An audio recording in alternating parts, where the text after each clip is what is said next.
Hey guys, welcome or welcome back again to my channel. My name is Derek Goodness and I'm a registered nurse currently practicing here in Australia.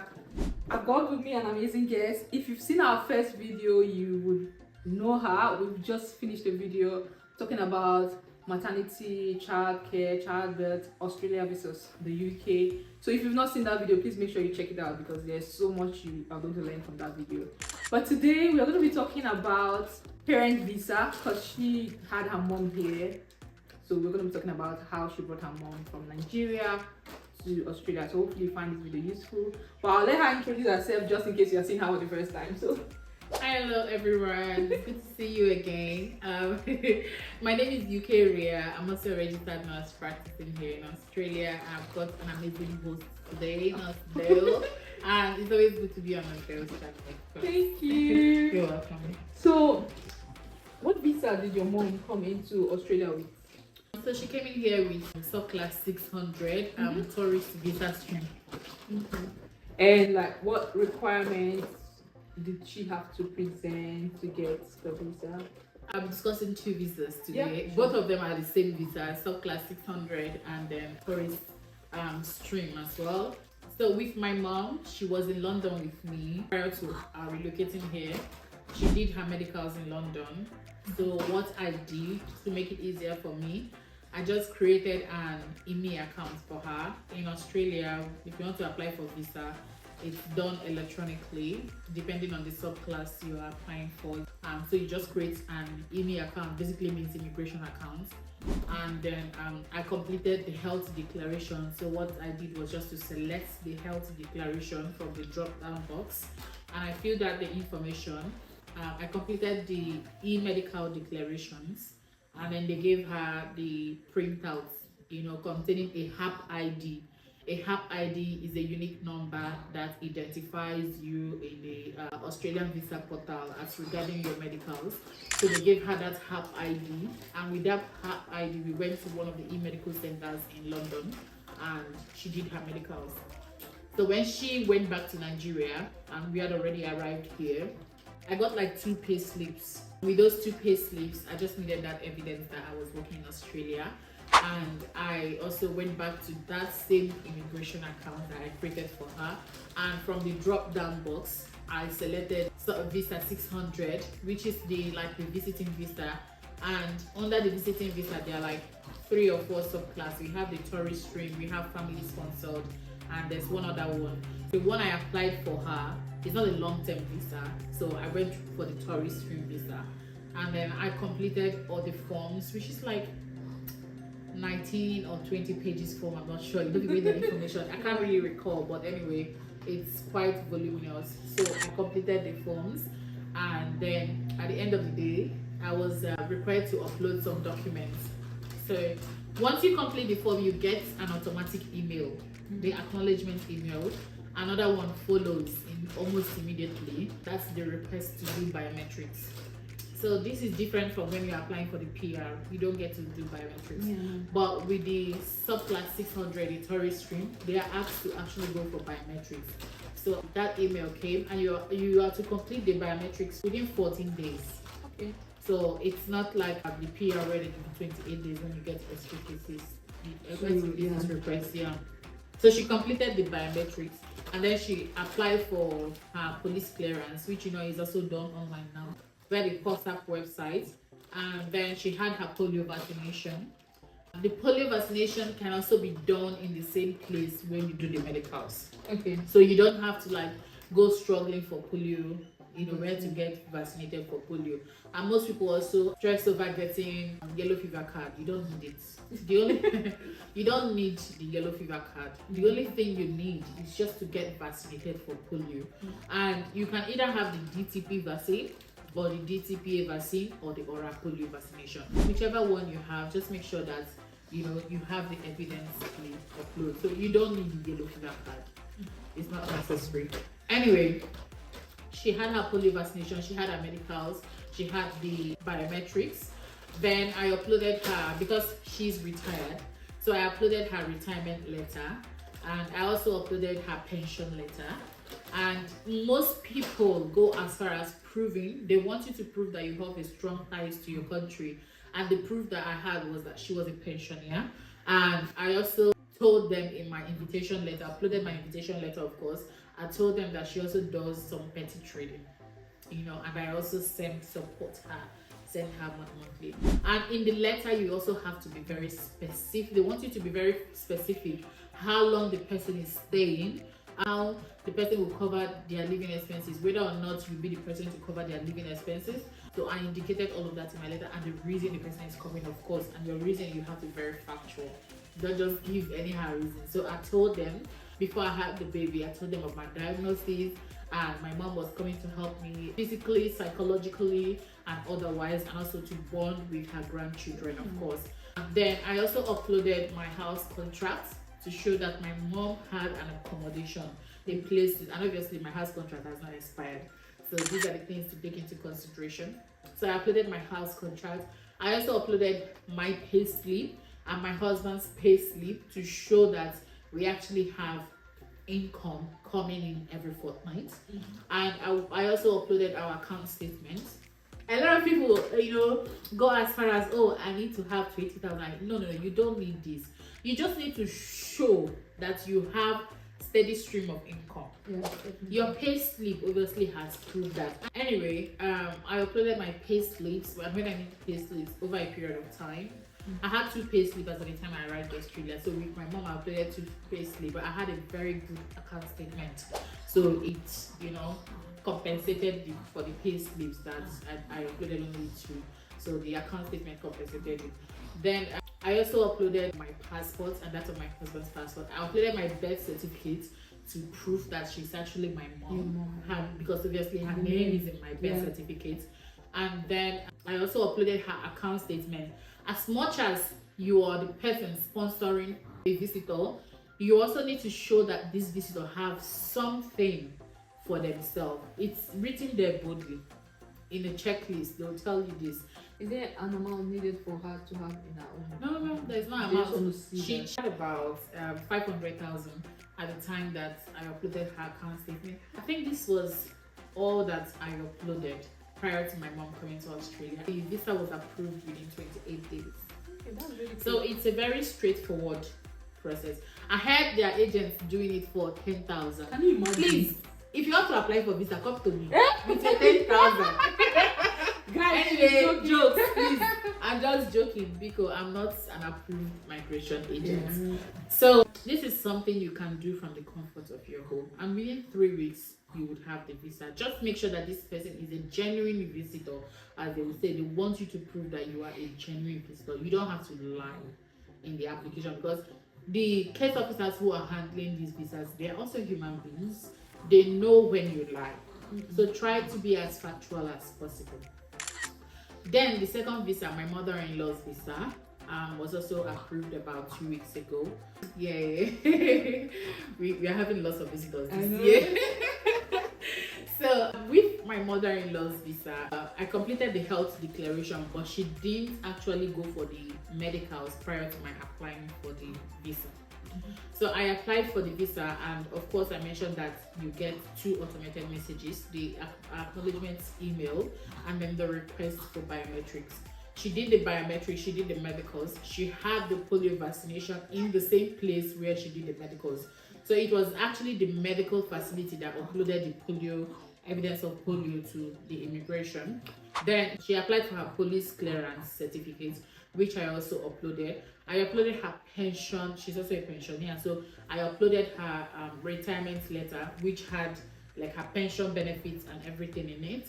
I uploaded again our house contract, pay slips. This time around I uploaded over 8 pay slips. Because you had them. Exactly, for myself and my husband. Also, please note that my mom was in Australia while I was applying for this visa.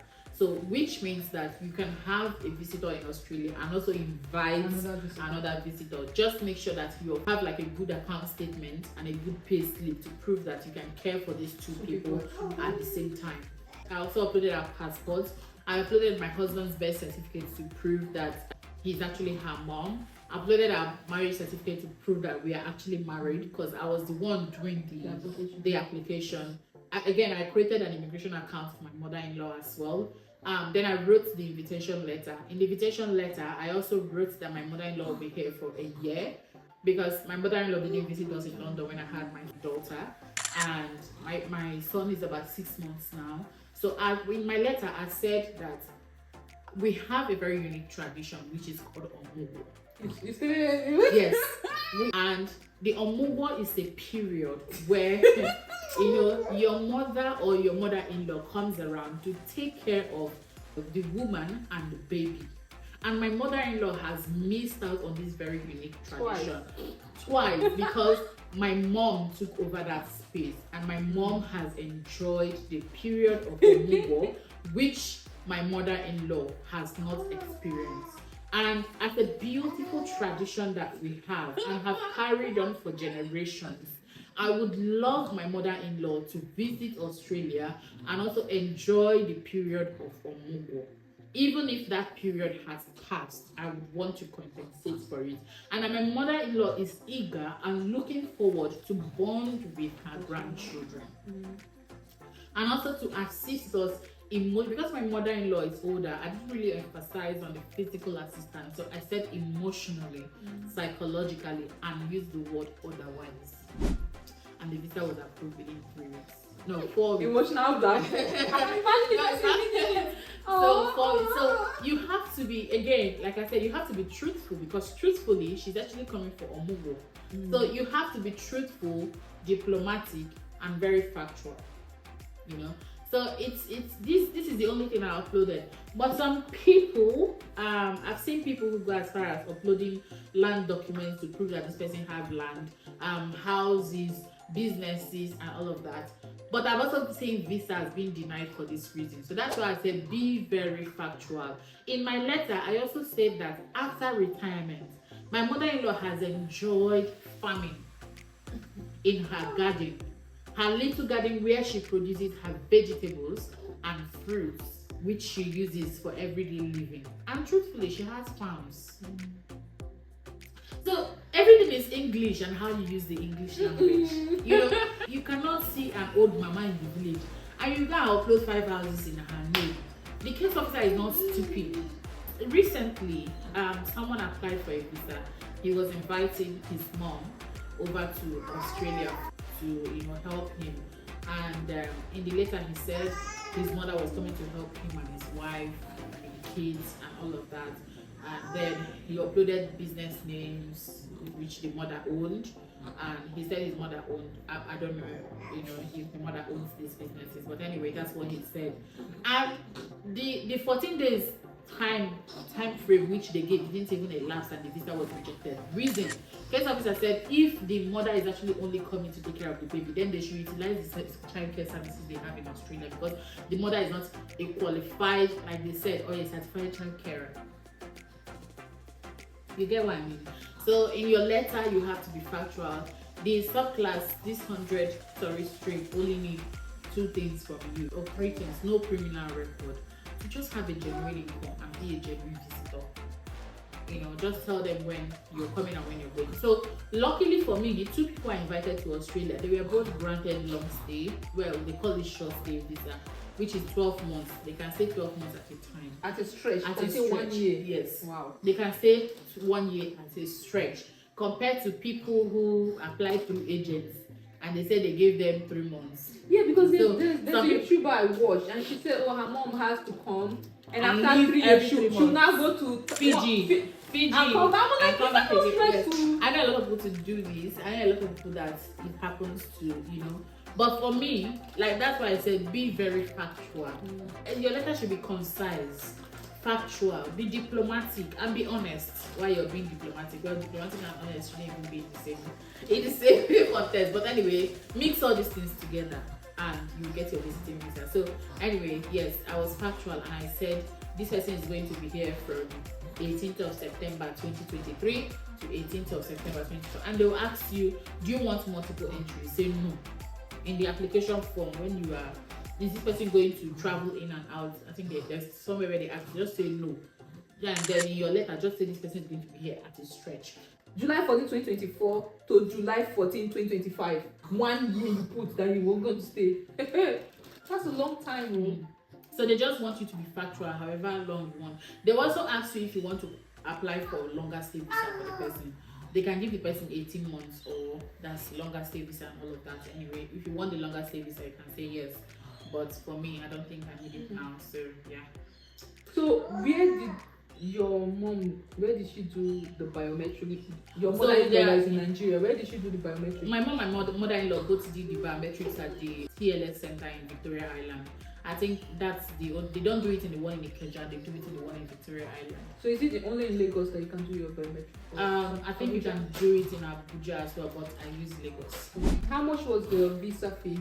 Let me quickly check how much the visa fee because I don't really. I think it's about $190 something, but let me confirm for you how much that visa costs. Okay, anyway, guys, I'm not sure exactly again how much this visa costs, but it's not up to $200. It should be around $100 to $190. What health insurance did you get for them? So for both of them, because it's part of their visa conditions to have a health insurance while they are in Australia, the insurance I got for them is with Bupa. And it's a single cover visitors insurance. So they call it single cover. So you get a single cover and visitors insurance for them. Well, it depends on how much you want to pay. But I pay about $260 per month for the health cover. And does that cover everything? Like No. With visiting visa is limited. So even as you are paying for that insurance, it doesn't. If she gets sick and get admitted, it will cover for certain things. If she gets sick and get admitted, it will cover certain things, but not all. Insurance cover for visitors is very limited. It just doesn't cover majority of things because they are considered visitors to be here for a very short period of time. I don't think it covers a lot of things with the extras. It also doesn't cover things like heart transplant and all of that because I'm actually paying the premium for both of my mom's insurance is still running. I will only stop it, a week after she's arrived in Nigeria and I'm comfortable. Okay, so if now that she's in Nigeria, I can stop it. Yeah, I don't have to keep paying. I just left it running until she actually arrived in Nigeria safely. Just in case. So wait, does the health insurance starts from when you bought flights coming or what? It has a waiting period, I think about either 2 months or so if I'm not mistaken, but yeah, for certain things 2 months. So anyway, with my mom's insurance, I only got that insurance while she was here. But with my mother-in-law's insurance, got the insurance for her the same day I applied for the visa. So by the time she would arrive, she would have already covered the waiting period, so she can use the insurance. But my mom used I got my mom's insurance in July, and she was able to use the insurance because I made claims to that insurance in August. What kind of claim was she admitted? She had an X-ray, and I claimed the money back. So you claimed everything back? Yeah, so they only withheld $8. Okay. It cost about $150 something, and they withheld $8. So that means if you look at it with only X-ray, it wasn't worth it. It's worth it because no, see, it's not worth it in the sense, but in case of emergencies, when we visited someone who told us a story about someone who invited his parents here, and along the line, man had an accident and was admitted to the hospital and didn't have an insurance as a visitor, and now they are paying over $20,000 in medical expenses. So imagine if they had insurance. So this is why, as a visitor, it's very important that if you're bringing your aged parents to Australia or anywhere, it's very important that you get them medical insurance because it then saves you the extra money in case of an emergency. Yeah.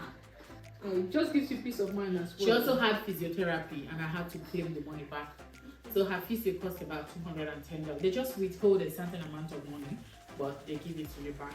Do you know what are the restrictions with the visa 600? Can she work? So you cannot work with the visa and you cannot study for more than 3 months. You cannot engage in any studies lasting beyond 3 months, and you cannot work with the visiting visa. So I know most people say, I beg, invite me, make I come to Australia and we'll find my way. Rara, you will not find your way in Australia.